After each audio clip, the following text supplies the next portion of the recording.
Խատեսիները չեղավ, չէ։ Վկայի դատավարական կարգավիճակում մեզ Վկայի դատավարական կարգավիճակում կանչել էին պարոն Մխիթարյանին հարցաքննության, պարոն Մխիթարյանը օգտվելով լռելու իրավունքից հաշվի առնելով ողջամտորեն ենթադրելով, որ իր կողմից տրված տեղեկատվությունը կարող է օգտագործվել իր դեմ, հրաժարվեց ցուցմունք տալուց։ Այսքան բան կարող եմ ասել։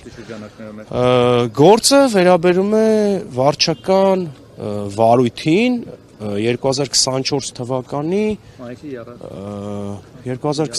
թվականի մայիս ամսին տեղի ունեցած։ Այդ վարչական վարույթի մեջ քրեական կոմպոնենտ կա։ Այս բանը կդժվարանամ ասել։ Եթե հստակ քրեական կոմպոնենտ լիներ, պարոն Մակարյան, գիտեք, արդեն մեղադրելի կարգավիճակ կունենար իմ պաշտպանյալը։ Բայց եթե հրավիրել են, ուրեմն քրեական կոմպոնենտ եղել է, քրեական վարույթ է, չէ՞։ Դե ասացի, հիմա հստակ չեմ կարող ասեմ, էլի։ Վարչականով չեն կանչի, չէ՞։ Այլ դեպքում միգուցե չկանչեին առհասարակ։ Օրինակ, եթե Ռուբեն Մխիթարյանը չլիներ, միգուցե, սա որպես ենթադրություն։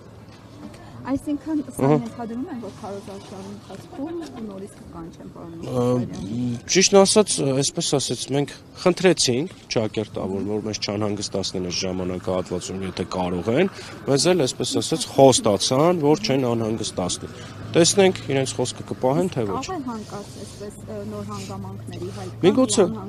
Միգուցե։ Իսկ տիկին քննիչը ինչ ասաց, ինչու է հիմա հիշել պարոն Մխիթարյանին։